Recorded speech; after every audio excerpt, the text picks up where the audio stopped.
You already know smart people read. That's basic. But nobody talks about the other thing, the uncomfortable pattern hiding in plain sight. The brightest minds on Earth, Einstein, Warren Buffett, C.S. Lewis, Charlie Munger, they're not racing through 100 new books a year like some productivity guru told them to. They're doing something else, something that looks inefficient. They're reading the same 5 books over and over again, 10 times, 20 times. C.S. Lewis claimed he'd read some books 30 times in his life. Stephen March hit 100 rereads of Hamlet. Warren Buffett doesn't just read The Intelligent Investor once, he returns to Benjamin Graham's pages year after year like they're scripture. What are they seeing that we miss? We're talking about neuroscience meeting 2,600 years of documented genius behavior. From Montaigne, rereading Plutarch in the 1500s, to modern billionaires who spend 80% of their day revisiting the same core texts. Something's happening in those repeat readings that unlocks layers invisible to everyone else. The question isn't whether rereading matters. The research settled that in 2008. The question is why gifted individuals, people with IQs above 130, people whose brains light up differently on MRI scans, can't stop doing it. Cerebral Cortex in December 2022, detailing memory reconsolidation mechanisms, and from Nicole Tetrol's neurophysiological research on gifted cognition, published through Stanford and Yale collaborations, starting in 2019. Not generic education blogs, but actual brain imaging studies showing how gifted individuals process pattern recognition, with measurably different neural activation. Now back to the information. Rereading triggers memory reconsolidation. Not memorization, reconsolidation. The difference matters. When you read something the first time, your hippocampus encodes it as a new memory trace, short-term, fragile. Sleep helps consolidate it, moves it from temporary storage into longer-term networks spread across your cortex. Standard process. Everyone does this, but when you reread, something different happens. The memory doesn't just strengthen, it destabilizes first. Your brain pulls the existing memory back into a label state, an active editing mode. Why? Because reconsolidation evolved to update memories with new information, to integrate fresh context into old patterns. Research from Nader and colleagues at 2004 showed this in fear conditioning studies. Retrieved memories become temporarily unstable, then restabilize in a modified form. The technical term is reactivation-dependent amnesia. Sounds scary, it's not. It means your brain can rewrite the story when you encounter it again. Demonstrates that high IQ individuals process information with enhanced frontoparietal connectivity. Translation? Their prefrontal cortex and parietal lobes, the regions handling executive function, working memory pattern detection, talk to each other faster and more efficiently than average brains. This isn't about being better, it's about being wired for layered analysis. When they reread, they're not passively reviewing facts. They're running the content through more complex neural schemas that weren't fully formed on the first pass, more strongly with G factor than any other cognitive skill. Gifted individuals score in the 99th percentile, not because they memorize more patterns, but because they extract abstract rules from incomplete information. They see structure where others see noise. Now apply that to reading. A book isn't just a sequence of words to someone with exceptional pattern recognition. It's a nested system of themes, contradictions, callbacks, structural symmetries, and conceptual architecture. First read, you get the plot. Second read, you notice the architecture. Third read, you see how that architecture mirrors other works, other ideas, other disciplines. The text becomes a node in a network, not an isolated data point, in his 2013 biography. But Lewis also reread core texts 10, 20, 30 times across his lifetime.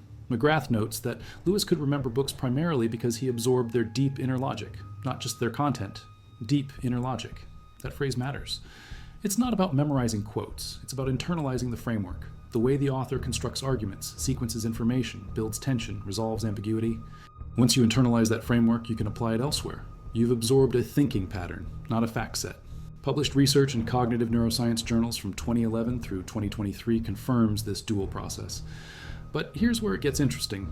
Systems consolidation isn't just moving files from one drive to another. It's integration. Your brain is cross-referencing new information with everything you already know, building semantic networks that link related concepts across different experiences. Rereading accelerates this. Each encounter with the same content activates slightly different contextual associations because you've changed. You bring new experiences, new vocabulary, new concerns to the text. The hippocampus picks up on these differences and updates the memory accordingly. The result? The memory becomes richer, more interconnected, more retrievable under diverse circumstances. Studies by Rawson, Dunlosky, and Thede in the year 2000 measured this directly. They found that rereading improves metacomprehension, your ability to accurately judge what you understand. First read through a text, most people overestimate their comprehension. They think they got it. They didn't. Second read, their accuracy improves. They start noticing what they missed. Third read, they can distinguish between surface understanding and genuine mastery. Gifted individuals, according to research compiled by Sternberg and colleagues through Yale and Tufts collaborations spanning 2001 through 2021, demonstrate superior metacognitive awareness. They know what they don't know. This makes them more likely to reread because they're not fooled by the illusion of comprehension that stops most people after one pass. These aren't casual readers. These are people whose careers depend on their ability to analyze, synthesize, and generate original insights from literature. And they keep going back to the same wells. Why? Because the well gets deeper. The text doesn't change. You do. Your analytical frameworks mature. Your life experience expands. Your vocabulary grows. Your understanding of craft evolves. The second time you read To the Lighthouse, you notice structural techniques you missed the first time. The third time, you see how Woolf's stream of consciousness mirrors her philosophical arguments about time and perception. The fourth time, you connect it to modernist painting, to Bergson's philosophy, to your own experience of memory and loss. The text hasn't revealed anything new. You've become capable of seeing what was always there. Warren Buffett spends 5 to 6 hours a day reading, 80% of his working time. He's not reading 500 different books a year. He's reading annual reports, newspaper columns, magazine articles, and a small core library of investment classics. The Intelligent Investor, Common Stocks and Uncommon Profits, Security Analysis, Business Adventures. He's been reading these same titles for 60 years. Why? Because each reread deposits compound interest. His business partner Charlie Munger said it directly. He's never met a great investor who wasn't a great reader. But the reading Munger describes isn't consumption. It's integration. Buffett doesn't rush. He takes notes. He thinks. He connects new information to old frameworks. He's building what cognitive scientists call an expert knowledge structure, a deeply hierarchical, richly cross-referenced mental model that allows instant pattern matching when he evaluates a new investment opportunity. That structure took decades to build. It required thousands of hours, not just reading new material, but rereading foundational texts until the principles became reflexive. Exhibit increased bilateral alpha activity during fluid reasoning tasks. Alpha waves, measured by EEG, indicate efficient neural processing. High alpha doesn't mean more activity, it means less unnecessary activation. The brain is doing more with less effort. When gifted individuals reread familiar material, they're operating in this alpha-dominant state. They're not fighting to decode words or track narrative threads. Those processes are automatic. Their cognitive resources are freed up for meta-level analysis, examining the author's rhetorical strategies, comparing this work to others, generating novel syntheses. The familiarity of the text creates mental bandwidth for higher-order thinking. It's like the difference between learning a new song on piano versus performing a piece you've played 100 times. The second scenario allows you to focus on interpretation, dynamics, emotional expression. The mechanical elements are handled by muscle memory. Reduced latent inhibition means you notice more stimuli that other people's brains automatically filter out. You pick up on details, anomalies, connections that most people miss because their attention is elsewhere. This trait correlates with both high intelligence and creative achievement. It's also exhausting. Your brain is constantly processing more information than it needs to for immediate survival. Rereading offers a controlled environment for this cognitive style. The narrative structure is familiar. You know what happens next. But within that familiar structure, you're free to notice everything else. Word choice patterns, subtle character motivations, structural parallels, thematic contradictions. You're mining the text for details that would overwhelm you on a first read when you're just trying to follow the plot. Mark Zuckerberg reportedly returned to the Aeneid multiple times throughout his life. Charlie Munger is known for rereading core texts on psychology, business, and investing across decades. Taskin Ahmed, analyzing billionaire reading habits in a May 2025 report, found that rereading isn't about obsession, it's about refinement. What stood out to you at age 25 hits differently at 40. The most valuable ideas become more useful each time you revisit them. This isn't mystical, it's neurological. Your life experiences between readings create new associative pathways. When you reread, those pathways activate, linking the text to recent events, recent learning, recent insights. The memory trace isn't static. It's a living structure that grows each time you engage with it. Darius Foro documented this in his own practice starting in 2020. He was reading 100 new books per year. Then he realized he couldn't remember most of them. Content from 3 years ago, gone. So he switched strategies. 1 book per week, reread and studied. 40 books per year, but deeply internalized. He narrowed his focus to 8 core texts he reviews monthly. The goal? Turn knowledge into habit. Embed it so deeply it becomes automatic. This matches Bruce Lee's philosophy. I fear not the man who has practiced 10,000 kicks once, but the man who has practiced 1 kick 10,000 times. Rereading is deliberate practice for the mind. You're not collecting information, you're ingraining patterns until they reshape how you think. Studies by Zhuo, Jacobs, and Lutka, published in 2020, found that rereading improves reading fluency with lower reading times, fewer regressions, and greater depth of comprehension. Griffin, Wiley, and Theed in 2008 showed comprehension improvement especially for low comprehenders and students with low working memory. But here's the key finding from Millis and King in 2001. Rereading incorporates more causally, connected information into text memory. Not just more details, more connections. You start seeing how ideas relate to each other, how one chapter sets up the next, how the conclusion recontextualizes the introduction. You're building a web, not a list. And Kuipers and Hockenolder, in 2018, demonstrated improved literary appreciation with rereading. You enjoy the text more because you understand it better. Enjoyment and comprehension feed each other. Retrieval. You're asking questions of the text. Where did I see this image before? How does this scene connect to that earlier conversation? What's the author setting up here? This active engagement mimics the testing effect. You're not passively absorbing, you're interrogating. An interrogation builds stronger, more flexible memories. He understood that selfhood is flux. Life allows no fixity. He reread the same classical texts throughout his life, Plutarch, Seneca, Cicero, and each time he found them different because he was different. This is the heart of why gifted minds reread. They're not trying to master a static body of knowledge. They're tracking their own cognitive development. The text becomes a mirror. Your response to Hamlet at 20 versus 40 versus 60 tells you how you've changed. What you notice, what you dismiss, what moves you, what bores you, these reactions are data about your evolving mind. Rereading is intellectual autobiography, memories through pattern completion. You encounter a smell that resembles your childhood, and suddenly an entire tapestry of associated memories floods back. Rereading exploits this mechanism intentionally. You're feeding your brain familiar cues, character names, setting details, thematic motifs, and allowing it to reconstruct the full context. But because you've accumulated new experiences since the last read, the reconstructed context is richer. It includes connections the text can't provide. You're co-creating meaning with the author. The author set up the framework. You fill it with personal resonance. Results? In the one-day test, multiple text reading and rereading performed similarly, both slightly better than single reading. But in the 1 week test, multiple text reading outperformed rereading, and both crushed single reading. Why does this matter? Because it shows rereading's strength isn't immediate recall. It's long-term integration. The benefits compound over time as the memory stabilizes and connects to other knowledge. Gifted individuals, who tend to think in longer time horizons, intuitively grasp this. They're not reading for next week's quiz. They're building knowledge structures for decades. You move on. A year later, you remember almost nothing. Vanessa, writing on Medium in August 2023 about her experiment reading The Science of Getting Rich dozens of times, put it clearly: lack of embodiment. Not giving ideas enough time to simmer. The dish needs to marinate. You need time for what you learn to become part of who you are. This isn't about reading speed. It's about transformation.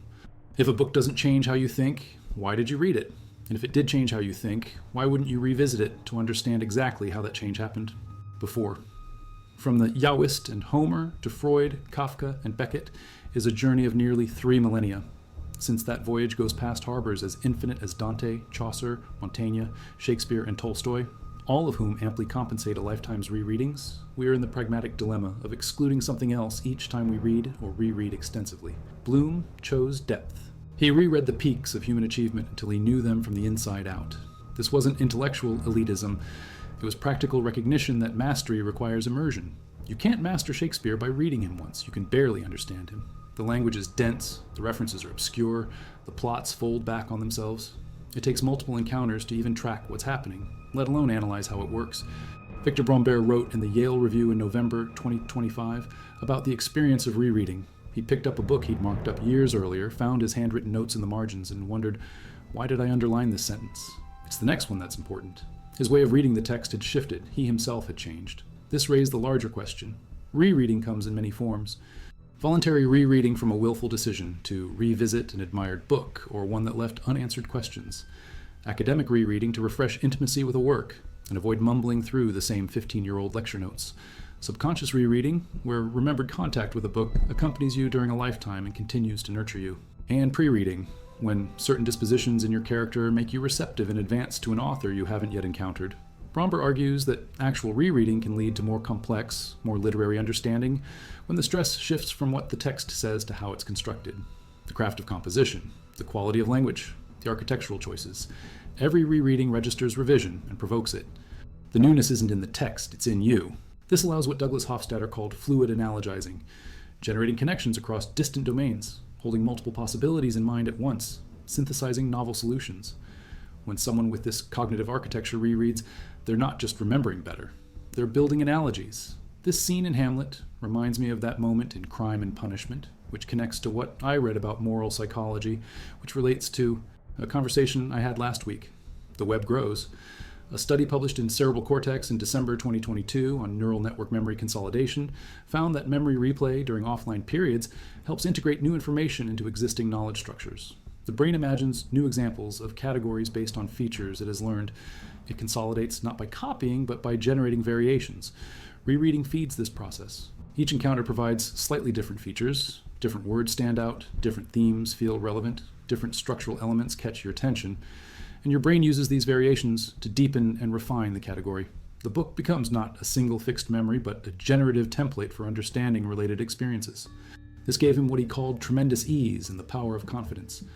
Stephen March, inspired by Hopkins, decided to read Hamlet 100 times, and then P.G. Whethouse's The Inimitable Jeeves 100 times. What did he find? The main effect of reading Hamlet 100 times was, counterintuitively, that it lost its sense of cliché. To be, or not to be, is the stairway to heaven of theater. It settles over the crowd like a slightly funky blanket knitted by a favorite ant. Eventually, if you read Hamlet often enough, every soliloquy takes on that same familiarity. And so to be, or not to be, resumes its natural place in the play as just another speech, which renders its power and its beauty of a piece with the rest of the work. Familiarity stripped away the performance baggage. The words became words again, not cultural artifacts weighted with centuries of interpretation. Marcia could finally hear what Shakespeare actually wrote. The third read shows you the architecture beneath. The fourth read connects it to everything else you know. The fifth read makes it yours. You've internalized it so thoroughly that you can manipulate it, play with it, disagree with it, build on it.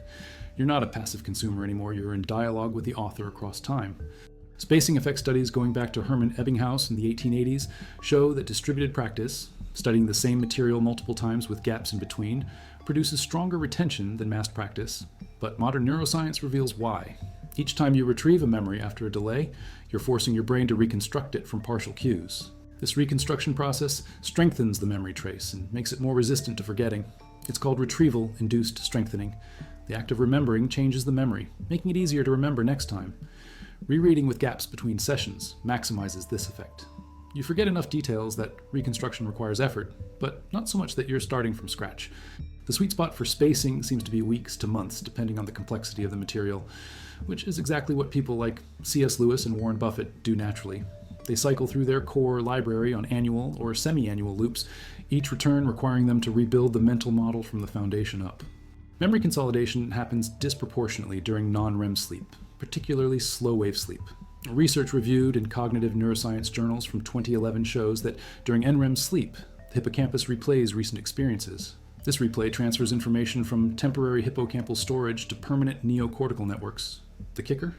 The replay isn't random. Your brain prioritizes weakly learned information. Studies from 2022 found that sleep disproportionately consolidates material that you struggled with during learning. Why? Because well-learned material is already stable. It doesn't need reinforcement. But borderline knowledge, stuff you barely grasped, benefits enormously from offline replay. Rereading feeds this system. When you reread, you're explicitly flagging material as important, worthy of deeper processing. Your brain takes the hint. During the next sleep cycle, it prioritizes integrating that material. Over weeks and months, complex ideas that initially felt shaky become rock solid. They see configurations, threats, opportunities. A radiologist doesn't see random shadows. They see patterns that indicate pathology. This chunking allows experts to process information faster and hold more in working memory than novices. How do you build chunks? Repetition. You encounter the same patterns so many times in different contexts that your brain binds them into a single unit. Rereading books does this for ideas. The first time you read Thinking Fast and Slow, the concepts feel separate. System 1, System 2, anchoring, availability heuristic, loss aversion, discrete topics. But after the third read, you start seeing how they connect. The whole framework snaps into place as a unified model of human judgment. You've chunked it. Now when you encounter a real-world situation, your brain can deploy the entire model instantly rather than fumbling through.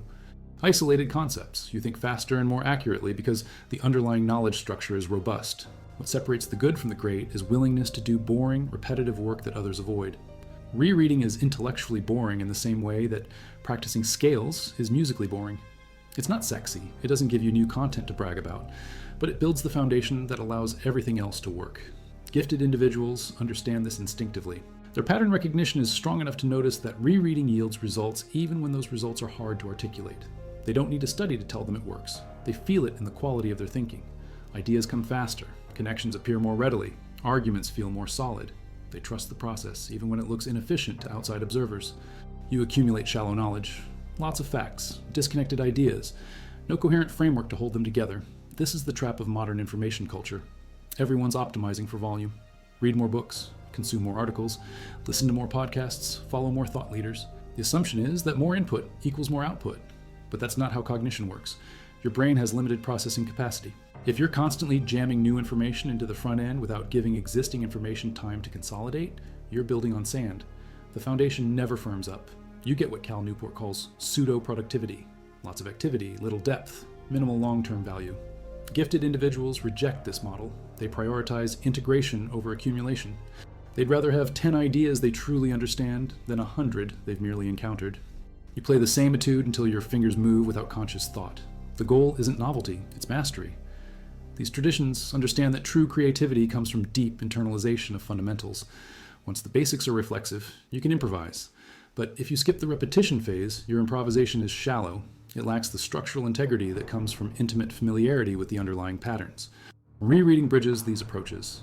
You're not rejecting new material. You're ensuring that core material becomes so deeply embedded that it can serve as a stable platform for building upward. He meant stop reading as consumption and start reading as a craftsperson studies tools. You don't just admire the hammer, you learn how it's made, how it balances, how different grips produce different results, and then you use it to build something. Rereading is craftsperson reading. You're not admiring the prose, you're reverse engineering it. How did the author achieve this effect? What techniques did they use? How can I adapt this for my purposes? You're studying to steal, in the best sense, to internalize methods that you can deploy in your own work. Better. Knowing the exact content of a text means you need far fewer mental faculties to read it. The ease of reading opens up mental space for contemplation. Structured thinking is difficult. The mind wanders. Writing helps organize thoughts, but most writing is unguided. Rereading provides a template for having thoughts. The author already structured the argument. You can use that structure as scaffolding for your own thinking. This explains why CEOs and investors return to the same business books annually. They're not learning new facts. They're using familiar frameworks to process new situations. The book becomes a thinking tool, not a fact repository. You explore unusual combinations. You take intellectual risks. But this openness creates a problem. How do you avoid getting lost in the infinite space of possibilities? Answer, you need anchors, stable reference points that keep you oriented while you explore. Reread books serve this function. They're cognitive home bases. You can venture into strange territory knowing you can always return to familiar ground. This sounds abstract, so here's a concrete example. You're trying to understand a new philosophy. It's weird. It challenges your assumptions. You feel unmoored. But then, you notice it shares structural similarities with a book you've read 5 times. That recognition gives you traction. You can map the new philosophy onto the familiar framework, noting where they align and where they diverge. The rereading didn't give you the answer. It gave you the map that makes the new territory navigable. This supports the global workspace theory of consciousness and explains why gifted individuals are better at making creative connections. But here's the thing. Even with superior hardware, you still need good data structures. If the information in your brain is disorganized, better connectivity just means you're efficiently connecting garbage to garbage. Rereading is a data organization strategy. It ensures that your most important conceptual frameworks are robust, well-tagged, richly cross-referenced. When your brain's search function looks for relevant information, it finds high-quality results instead of noisy fragments. Using Granger causality networks constructed from EEG signals, researchers found that gifted students show stronger working memory information processing at theta band frequencies during reasoning tasks. They also show less information flow in anterior and posterior parietal regions during the conclusion period compared to controls. Less information flow. Why is that an advantage? Because it suggests they're not overthinking. They've already processed the relevant information during earlier stages. By the time they reach conclusions, the answer is obvious. They're not forcing it. It emerges naturally from the structured thinking that preceded it. Rereading cultivates this kind of effortless conclusion drawing. You've done the hard work of analysis during previous encounters. When you return to the text, patterns jump out immediately. You don't have to search for them. They're already part of how you see the world. Do you read 100 mediocre books once, or do you read 10 extraordinary books 10 times each? Which strategy produces deeper understanding? Which produces more transferable insight? Which produces thinking that holds up under pressure? The answer seems obvious when you look at whose ideas endure. The people who changed their fields weren't voracious novelty seekers. They were obsessive specialists who knew their domain so intimately they could see patterns invisible to broader generalists. Darwin with barnacles, Ramanujan with number theory, Barbara McClintock with corn genetics, Van Gogh with wheat fields and sunflowers. They went deep, repeatedly, until they achieved a level of perception that transcended technique. What exactly happens in the brain during a third or fourth rereading that didn't happen during the first? 3 things. Consolidation shifts from hippocampus to cortex. First reading encodes in hippocampus, episodic memory tied to the specific context of reading. Later readings transfer to cortical semantic networks, abstract knowledge independent of context. Associative breadth increases. Each rereading activates different contextual associations depending on your current concerns, recent experiences, mood state. Over multiple readings, the memory accumulates more associative links, making it more retrievable in diverse situations. Schema complexity deepens. Your mental model of the text becomes more nuanced. You move from gist-level understanding to structural understanding to metacognitive understanding, where you can evaluate the text's assumptions, spot its blind spots, extend its arguments into new domains. These 3 processes compound. The book becomes part of your cognitive infrastructure, rather than a discrete memory. It's not something you know, it's part of how you know. Pattern. They're willing to invest effort now for rewards that won't materialize for years. This applies to rereading.